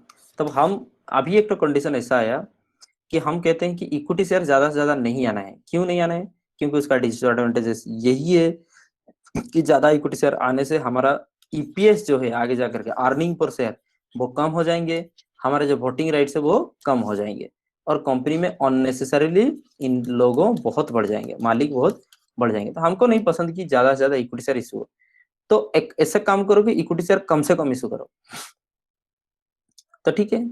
या फिर कितना आप इक्विटी शेयर, एक तो उसका मतलब वही होता है, या फिर कितना इक्विटी शेयर इशू करना पड़ जाएगा उसका अभी कैलकुलेशन करना पड़ेगा, ठीक है। तो वही बात है। तो सेक्शन 55 कंप्लायंस करते हैं तो fresh issue equity share is made provide funds for making payment to preference shareholder. तो minimum equity share fresh issue of shares calculate करने के लिए, फ्रेश इशू हमेशा याद रखो, पहले से इशू जो हुआ है उसमें से नहीं होगा, ठीक है, वो भी बात है, समझ में आई बात। तो अभी रिडेम्पशन के लिए फ्रेश इशू करना पड़ेगा, इसलिए उसका नाम है फ्रेश इशू। तो मिनिमम कितना नंबर ऑफ फ्रेश इशू करना पड़ेगा, ठीक है ना, to be issued to fund provide करने के लिए। तो amount payable to preference share holder is compared with the funds available for redemption and the balance of funds to be raised by fresh issue of the shares are calculated. समझ में, ये भाई बहुत छोटा चीज है। देखो 5 लाख प्रेफरेंस शेयर्स हमको हटाने हैं, ठीक है, 5 लाख प्रेफरेंस शेयर कैपिटल हमको वापसी करना है, रिडेम्पशन करना है। तो वो कह रहा है कि कम से कम इक्विटी इशू करो। तो हम देखेंगे प्रॉफिट्स कितना है, क्योंकि एक तो प्रॉफिट से हो सकता है, एक तो इक्विटी शेयर होल्डर से हो सकता है। तो हम देख लिए कि प्रॉफिट्स ऑलरेडी हमारे पास 3 लाख है, तो इक्विटी शेयर कितना चाहिए, 2 लाख चाहिए, काम खत्म। तो फिर उस हिसाब से कैलकुलेट करोगे, समझ में आएगा। लेकिन लेकिन यहाँ पे भी देखना पड़ेगा कि आपको इशू करने के लिए पैसा कितना चाहिए, ठीक है। balance of fund, the amount to be raised is divided by the issue price of the share, amount payable by the shareholder if so to compute the minimum number of shares to be issued। हाँ, minimum number of shares कब issue किया जाते हैं, ठीक है। तो यहाँ पे बात वही है, एग्जांपल के जरिए हम आपको इस चीज को समझाएंगे, टाइम नहीं है। यहाँ पे वो चीज कह रहा है कि 5 लाख, जब आप मान करके चलो 5 लाख प्रेफरेंस शेयर कैपिटल हटाओगे, लेकिन प्रीमियम भी तो देना होगा 1 लाख, तो टोटल कितना, 6 लाख आपको देना होगा। 6 लाख पैसा वापस मतलब लोगों को वापसी करना पड़ेगा। तो देखना पड़ेगा आपको बैंक अकाउंट में उतना पैसा है कि नहीं, आपके खाते में उतना पैसा है कि नहीं। अगर नहीं है तो थोड़ा बहुत इक्विटी शेयर ज्यादा इशू करना पड़ेगा। देखो ज्यादा इशू करने में कोई नुकसान नहीं है, कम इशू करने में नुकसान है, ठीक है, यही बात है। तो मिनिमम नंबर ऑफ शेयर कैसे इशू होंगे इसके जरिए हम समझ लेंगे। So in order to save the time and efforts, ये क्वेश्चन हम दे रखे हैं, उसका तुरंत है उसका, फिर आगे जाकर के उसका कंप्लीट सोल्यूशन भी शायद होगा। हाँ है, देखो दिस इज द थिंग, क्योंकि अब एक छोटा सी समझाने के लिए 1-1.5 घंटा पार हो जाता है। Understand the point, this is the thing. Okay, next it, so look at here, turn off your camera, camera नहीं चाहिए। देखो, तो balance sheet of x limited आज 31 मार्च 2003 में ये है। तो शेयर कैपिटल उसके पास है, रिजर्व सरप्लस उसके पास है। तो इतना शेयर कैपिटल, लेकिन शेयर कैपिटल सिर्फ पता होने से नहीं हो, पता होगा इसमें से preference share capital, equity share capital कितना पता होना चाहिए। अब देखते रहो, बिल्कुल बहुत अच्छी चीज हम बात बता रहे हैं बाबू, लॉ के साथ, एग्जाम्पल के साथ, केस स्टडी के साथ चीजों को प्रैक्टिकली हम समझाने की कोशिश कर रहे हैं, बिल्कुल बहुत फायदे होने वाले हैं। तो शेयर कैपिटल 2,90,000 यहाँ पे है। रिजर्व एंड सरप्लस आपके पास कितना है, 48,000 है, समझ में आई बात। तो फिर आगे रिजर्व सरप्लस का हम यूज करेंगे, यूज करके क्या करेंगे, फंड रेज करेंगे, उसके हिसाब से रिडम्पशन होगा शेयर कैपिटल में। लेकिन पता होना चाहिए हमको प्रेफरेंस शेयर कितना और इक्विटी शेयर कितना है, पता तब ना आगे होगा शायद। ट्रेड पेबल है, ये फिर एसेट दिए, पीपीपी किट क्या है भाई, प्लांट प्रॉपर्टी एंड इक्विपमेंट्स, ठीक है, ये होता है प्लांट प्रॉपर्टी एंड इक्विपमेंट्स, ठीक है। तो ट्रांजिबल नॉन ट्रांजिबल, तो कुछ इन्वेस्टमेंट दिया हुआ है, इन्वेस्टमेंट को भी हम बेच सकते हैं फंड रेज करने के लिए, और एसेट भी बेच सकते हैं, समझ में आई बात। लेकिन पैसा देखो सिर्फ और सिर्फ 31,000 है। क्यों इस प्रॉब्लम को दिया गया, समझ में आया। अभी इसमें हम इस चीज को आपको मतलब समझाएंगे कि सिर्फ और सिर्फ 31,000 है। हम सिर्फ भाषण लगाने से क्या होगा, इतना बड़ा कैपिटल को रिडम्पशन करने के लिए अगर 31,000 ही पैसा होगा तो कहीं से तो पैसा मिलना है। तो जुगाड़ क्या है देखेंगे आगे, ठीक है। तो शेयर कैपिटल जो है कंपनी में, वो 50 रुपया करके इक्विटी शेयर की दाम है, वो 2,25,000 है, समझ में आई बात। तो इसमें क्या है, 50 करके 2,25,000 है हमारे। एक काम करते हैं, इसमें लिख देते हैं, 2,25,000 जो है वो इक्विटी शेयर है, ठीक है। आगे देखो, फिर 100 रुपया करके प्रेफरेंस शेयर है 65,000, तो कितना हुआ, 65 लाख हो गए। और कितना,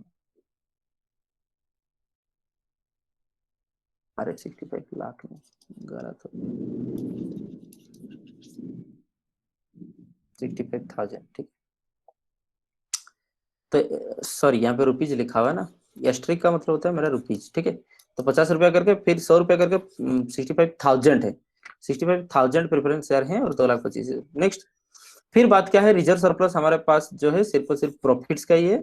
तो यहाँ पे जो रिजर्व सरप्लस लिखा हुआ है वो हम लिख देते हैं, सिर्फ और सिर्फ पीएल अकाउंट है, ये इक्विटी शेयर कैपिटल है, ये प्रेफरेंस शेयर कैपिटल है, ठीक है। इस क्वेश्चन के बाद ठीक है हम चर्चा करके फिर क्लास को रख देंगे तो आप देखो, अंडरस्टैंड द पॉइंट्स, कुछ मिनटों में क्लास को हम खत्म कर देंगे। तो in order to facilitate the redemption of the preference share at a premium of 10%। तो प्रेफरेंस शेयर जो हो गए रिडम, वो 10% ऑफ प्रेफरेंस शेयर रिडम हो गए, दैट मीन्स की 65,000, 10% ऊपर लगेगा। कंपनी यहाँ पे डिसाइड करता है कि इन्वेस्टमेंट को बेच दो 15,000 में, क्योंकि पैसा चाहिए ना, बहुत कम पैसा है कंपनी में, तो इन्वेस्टमेंट तो रखा ही गया है उसलिए, ताकि जब जरूरत पड़े हम बेच दे उसको। तो इन्वेस्टमेंट बेच दो 15,000 में, और कुछ फाइनेंस करने के लिए redemption company fund subject to leaving है बैंक अकाउंट 12,000। देखिए आप बैंक अकाउंट को यूज करो, लेकिन इसमें से क्या होगा कि अब 12,000 बैलेंस रख करके काम करो, समझ में ये बात। तो इसमें से 12,000 भूल जाए जितना भी पैसा है, क्योंकि आगे जाकर के क्रेडिटर को पेमेंट करना है या फिर जो भी करना है, ठीक है। तो उसमें से पैसा भूल जाओ। फिर कह रहे हैं कि इशू करो इक्विटी शेयर 60 रुपए में। अब इक्विटी शेयर का दाम कितना है? 50। 60 का मतलब क्या हो गया? 50 प्लस 10, 10 रुपए करके प्रीमियम में, ठीक है ना। क्योंकि रात रात देखो, ऐसा हम अज्यूम कर रहे हैं, क्योंकि रात रात देखो इक्विटी शेयर का प्राइस चेंज नहीं होता है, तो जितना दाम है उससे ऊपर करोगे तो प्रीमियम ही हम मान लेंगे, ठीक है। Raise the balance of fund require, आप जर्नल एंट्री पास करो, necessary journal entry of transaction करो, और ठीक उसके बाद ये रिडम्पशन होने के बाद जो बैलेंस शीट बन रहा है उसके ऊपर है, वो बैलेंस शीट हमको थोड़ा दिखा दो। चलिए उसके ऊपर बात करते हैं। तो सबसे पहला बात, ठीक है ना, इक्विटी शेयर कितना इशू करना पड़ेगा, हमको पैसा कितना चाहिए, वो पहले कैलकुलेशन करना पड़ जाएगा। समझ में आई बात? क्योंकि वो कह रहा है वो 12,000 कैश यूज नहीं कर सकते हो, फिर तो बहुत कम पैसा हो गया, फिर इन्वेस्टमेंट ही बेच रहे हैं, तो कितना पैसा हमको कुल मिला के चाहिए। चलिए ये हम कैलकुलेशन करेंगे, समझ में आई बात। तो सबसे पहले तो आप देख लो कि आपको रिडम्पशन कितना करना है, ठीक है ना। वर्किंग नोट पे हम आ गए हैं। तो सबसे पहले वर्किंग नोट आप आंसर में भी लिख सकते हो, सबसे पहले ऊपर एक वर्किंग नोट लिख सकते हो, या फिर सबसे लास्ट में वर्किंग नोट लिख सकते हो, ठीक है, बीच में नहीं लिखना। तो वर्किंग नोट के हिसाब से हमारे चले तो देखते हैं, कैलकुलेशन करें कितना नंबर ऑफ शेयर यहाँ पे इशू करना है। पहले देखेंगे रिडेम्पशन के लिए पैसा कितना चाहिए, ठीक है। रिडेम्पशन के लिए कितना पैसा चाहिए ना, 65,000 का बाबू प्रेफरेंस शेयर है, प्लस 10% प्रीमियम में जाने हैं, दैट मीन्स प्लस 6,500। समझ में ही बात, ऊपर हम बताए थे। अरे कहाँ चले जाता है वो, यहाँ पे तो क्लासिफाई हम किए थे ना वो।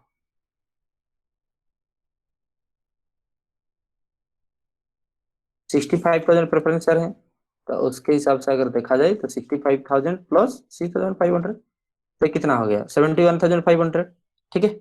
तो दैट मीन्स कि total amount required is the 71,500। हम क्या कैलकुलेट कर रहे हैं, हमारे पास पैसा बहुत कम है, कितना पैसा चाहिए हम कैलकुलेट कर रहे हैं।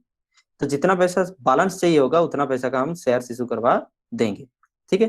तो इस तरह का कंडीशन जहां भी होगा वहां पे numbers of shares issued calculate करना पड़ता है, ठीक है।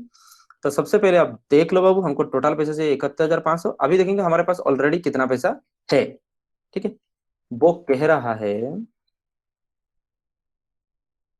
कि इन्वेस्टमेंट को बेच दो, ठीक है। इन्वेस्टमेंट को बेच दें कितना? 15,000 में। यही बात है, sell investment to sell invest all investment 15,000। तो हमारे पास तो पैसे आ गए ना 15,000, तो 31,000 से 15,000 जुगाड़ हो गए, इन्वेस्टमेंट सेल हो गया। बचा 56,500 हमको पैसा चाहिए। तो हमारे पास तो पैसा कुछ है ना बैंक बैलेंस से, लेकिन उसमें कह रहा है कि 12,000 यूज मत करो। तो ठीक है, 31,000 माइनस 12,000, तो कितना यूज कर सकते हो? 19,000। फिर भी पैसा कितना चाहिए? 37,500। फिर भी पैसा हमको कितना चाहिए? 37,500 पैसे चाहिए। समझ में आई बात। अब और पैसा नहीं है हमारे पास, और किसी भी तरह से पैसा नहीं है, ध्यान से देखो।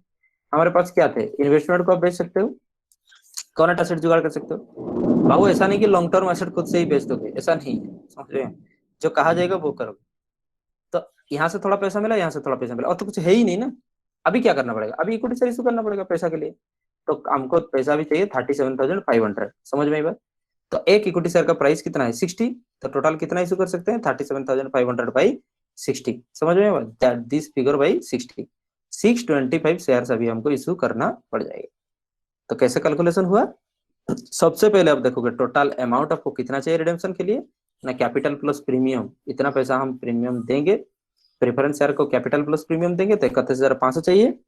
थोड़ा इन्वेस्टमेंट बेच रहे हैं तो पैसा जुगाड़ हो गया, फिर थोड़ा सा कैश हमारे पास है 12,000 छोड़ करके, तो पैसा जुगाड़ हो गया। लास्ट में जितना पैसा आपको रिक्वायर्ड चाहिए उतने का शेयर इशू करोगे, लेकिन कैसे करोगे? Required amount divided by issue price. समझ में आई बात। तो जितना रिक्वायर्ड अमाउंट है डिवाइडेड बाई इशू प्राइस, ठीक है। 60 रुपये में इशू कर रहे हैं, 25 रुपये, दिस इज द थिंग। हाँ कोई कुछ कह रहे तो कह सकते हो। नेक्स्ट, अभी इसको अगर देख करके चले तो जर्नल एंट्री करें। चलो स्टार्ट करें। तो सबसे पहले ये क्या क्या हुआ, इक्विटी शेयर का काम किया हुआ है, लेकिन आप सबसे पहले जहां से स्टार्ट हुआ था इन्वेस्टमेंट से आप काम करोगे, ठीक है। तो यहाँ पे सीक्वेंस हम बता दे रहे हैं, ये सीक्वेंस खराब है। सबसे पहले हम इन्वेस्टमेंट बेचेंगे, तब ना कितना पैसा हो रहा है हमको पता चलेगा। सबसे पहले इन्वेस्टमेंट बेचेंगे, तो बैंक अकाउंट डेबिट कितना में बेचते हैं, 15,000 में। लेकिन इन्वेस्टमेंट दाम कितना था देखेंगे, वो कह रहा है कि सारे के सारे investment to sell all investment at 15,000। तो इन्वेस्टमेंट था कितना बाबू, इन्वेस्टमेंट का प्राइस कितना था देखो, 18,500। तो नुकसान हो रहा है, समझ में आई बात। तो इन्वेस्टमेंट क्रेडिट होगा 18,500 और कैश मिलेगा 15,000, इंप्लाइज दैट गैप क्या लॉस हुआ। तो वो प्रॉफिट एंड लॉस अकाउंट को जाता है। अब लिखते हो ना loss on sale of investment, loss on sale of asset.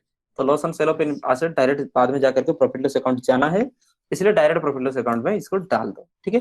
तो इतना पैसा मिल गया, इतना नुकसान हुआ, कुल कितना क्रेडिट कर देंगे, 18,500। देखो इन्वेस्टमेंट बैलेंस शीट में जब था वो डेबिट था, अगर हटा दोगे तो क्या होगा, क्रेडिट होगा।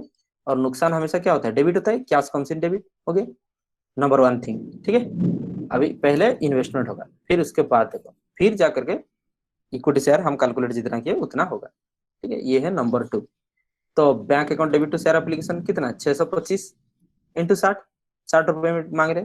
तो 37,500, 37,500, ये 2 नंबर एंट्री होना है। 3 नंबर एंट्री में क्या होना है, share application to equity share capital, that तरह का लिखो, टू सिक्योरिटीज प्रीमियम अकाउंट, ठीक है, टू सिक्योरिटीज प्रीमियम अकाउंट। तो कैपिटल में कितना जाना है बाबू, 625 इंटू 50, और इसमें 625 इंटू 10 है कि नहीं। हम हमेशा बताते आ रहे हैं बाबू, जो कैपिटल है वो प्रीमियम नहीं है, जो प्रीमियम है वो कैपिटल नहीं है। तो इसको स्प्लिट अप करो। तो bank account to share capital, अभी बाबू देखो, share application to share capital to securities premium, तो सिक्योरिटी प्रीमियम कितना जाने हैं, 6,250, और इसमें 5 मल्टीप्लाई कर दो जितना भी होगा।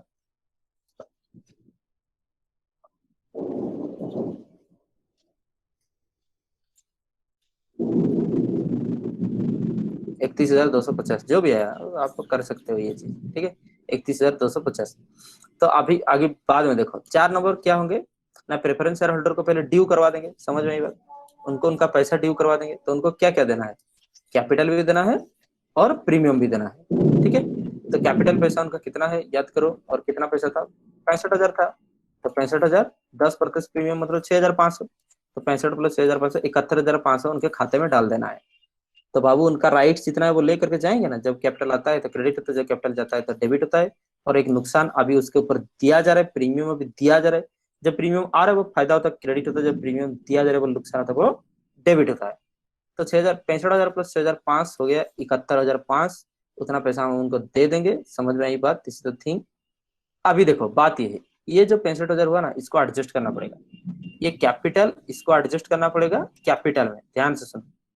और ये जो 6,500 है ना, इसको एडजस्ट करेगा, ये लॉस है, इसको प्रॉफिट है। भाई हम जो चीज बताते हैं शायद अब कहीं और नहीं मिलेगा, हम जो ट्रिक बताते हैं बाबू हो सकता है शायद कहीं और ना मिलेगा। बाहर बारिश हो रहा है, नुकसान है, भूख लग रहा है, छोड़ करके आप देख रहे हो तो कुछ सीख रहे हो, समझ में आई बात। प्रेफरेंस शेयर कैपिटल जो है, कैपिटल का जुगाड़ होगा। रिडेम्पशन जो प्रीमियम दे रखे हो, एक लॉस है, लॉस का भी जुगाड़ करना होगा, इसको भी एडजस्ट करना होगा, इसको भी एडजस्ट करना होगा, ये याद रखो, जिंदगी और गलत नहीं होगा। तो 6,500 एक नुकसान है, एक लॉस है, एक प्रॉफिट से एडजस्ट होगा, तो पहले इसको एडजस्ट कर देते हैं। तो देखो profit and loss account debit to premium और रिडम्पशन, समझ में आई बात, एक लॉस एक प्रॉफिट के अगेंस्ट में एडजस्ट हो गया। अभी हमारा बर्डन क्या है, इस 65,000 को एडजस्ट करेंगे, लेकिन इस 65,000 से ये कैपिटल कैपिटल में एडजस्ट होगा, ध्यान से। तो ऑलरेडी तो हमारा कुछ कैपिटल आ चुका है ना, कितना कैपिटल आ चुका था यहाँ पे कैलकुलेट किया था, 31,250, समझ में आई बात, क्योंकि कैपिटल को भी प्रीमियम नहीं हो सकता। और ये 6,250, तो 31,250 ऑलरेडी आ चुका है, तो उसके हिसाब से हम कितना इशू करेंगे, ठीक है। आगे देखो, अच्छा समझ गए। तो अभी आपको कितना जुगाड़ हो गया है, हम बताए थे जितना कैपिटल हटाओगे उतना कैपिटल लाओगे। तो 65,000 से 31,250 आपका इक्विटी शेयर इशू हो गया। तो बाकी जो बचा वो प्रॉफिट लॉस अकाउंट से आना है, देखो यहाँ पे आ चुका है, ठीक है। कैलकुलेट करके देखेंगे, 65,000 हमको फुल कैपिटल चाहिए, लेकिन इक्विटी शेयर से पैसा आ गया 31,250, प्रॉफिट कैपिटल से कैपिटल एडजस्ट होगा। तो और चाहिए आपको 33,750, जो कि कहाँ से आने हैं, प्रॉफिट से आने हैं। तो देखो profit and loss account debit to CRR account, समझ में आई बात, क्योंकि जीआर वगैरह अकाउंट यहाँ पे नहीं था, प्रॉफिट लॉस अकाउंट ही हमारा था, तो profit loss account debited to CRR account, ठीक है। तो आपको क्या समझ में आया, या तो इक्विटी शेयर से ही रिडीम होगा या तो प्रॉफिट से रिडीम होगा। बात यह है जब प्रॉफिट से रिडीम होगा तब सीआरआर अकाउंट में आपको ट्रांसफर करना है। शुक्र है कि बारिश तगड़ा हो रहा है और पावर है। आज ग्रिड नहीं, आप ऐसा मत मानो ग्रिड वाला भूल गए, वो भूल गए पावर कटने, आप होशियार मत समझो, अभी तुरंत काटेंगे। तो ये समझ हो गया, तो ये हमारा नेक्स्ट एंट्री हो जाएंगे, समझ में आई बात। तो फिर आगे देख करके चलो, पैसा जुगाड़ हो गए हैं, ये 65,000 भी जुगाड़ हो गया, ये 6,500 जुगाड़ हो गया। जब कैपिटल और लॉस दोनों ही एडजस्ट हो जाएंगे तब हम उनको उनका पैसा दे देंगे, ठीक है। तो preference share holder to bank account, जो यहाँ पे उनको ड्यू करके रखे थे ना प्रेफरेंस शेयर होल्डर, ये तब तक क्रेडिट है जब तक उनका पैसा ना दे। जब उनका पैसा दे दे वो उनको हो जाएंगे डेबिट। तो उनको डेबिट कर दिए हम, समझ में आई बात। 71,500 लेना था उनको, 71,500 लेना था, दे दिए और बैंक अकाउंट हो गया क्रेडिट। समझ में आई बात, इतने आसान भाषा में और क्या समझाए आपको। फिर कहा था उसके बाद हमको बैलेंस शीट बना के दिखा दो, ठीक है। तो यहाँ पे तो सिर्फ और सिर्फ नोट से लिखोगे आप, कुछ नहीं करना है। तो अभी देखो कैसा हुआ, पहले से इक्विटी सर 2,25,000 था, अभी 37,500 और आया, तो 2,62,500 हो गया। तो यहाँ पे वही चीज लिखे हुए हैं, आगे देखो। और प्रेफरेंस शेयर सर कहाँ गया, वो तो रिडीम हो गया ना, और कैसे आएगा, तो इसलिए प्रेफरेंस शेयर कैपिटल नहीं आना है। फिर देखो सीआरआर अकाउंट एक तो नया चीज आ गया 33,750 का, इस वजह से किया था 33,750, और बताए थे हम सीआरआर अकाउंट के बारे में, ठीक है। ये capital redemption reserve, reserve surplus में आ जाना है। प्रॉफिट लॉस अकाउंट में कितना बचा, जितना पहले से था, ठीक है ना। कुछ एक प्रीमियम के लिए चला गया, कुछ एक पैसा नुकसान के लिए चला गया, कुछ एक पैसा सीआरआर के लिए चला गया। देख रहे हो ना, पीएल अकाउंट बार बार डेबिट हुआ है। देखो एक बार पीएल अकाउंट यहाँ पे चला गया, एक बार पीएल अकाउंट यहाँ पे चला गया, फिर एक बार पीएल अकाउंट यहाँ पे चला गया। तो 3 बार उसको माइनस कर देना है, जितना बचेगा उसको पीएल अकाउंट में लिख दोगे। ये सारे के सारे चीज आपको कहाँ से मिलेंगे बताएंगे, जर्नल एंट्री से। जर्नल एंट्री बार बार देखो, तो जिसका नेचर जो है, ये सारे के सारे क्रेडिट नेचर है। अगर डेबिट हो रहे हैं तो माइनस करो, क्रेडिट हो रहे हैं तो प्लस करो, समझ में आई। क्रेडिट हो रहे हैं तो प्लस करो, डेबिट हो रहे हैं तो माइनस करो, अगर लाइबिलिटी साइड की चीजें, ठीक है। क्या सर, क्या इक्विवेलेंट्स क्या है, एसेट साइड की चीजें। तो यहाँ पे क्या होगा, अगर डेबिट हो रहा है तो प्लस करो, क्रेडिट हो रहा है तो माइनस करो। तो पहले पैसा इतना था, लेकिन ये पैसा किस हिसाब से माइनस हुआ आप देखो। पहले देखो कुछ पैसा आया, फिर से क्या हुआ, बाद में जाकर के इन्वेस्टमेंट के लिए पैसा आया और कुछ पैसा चला गया।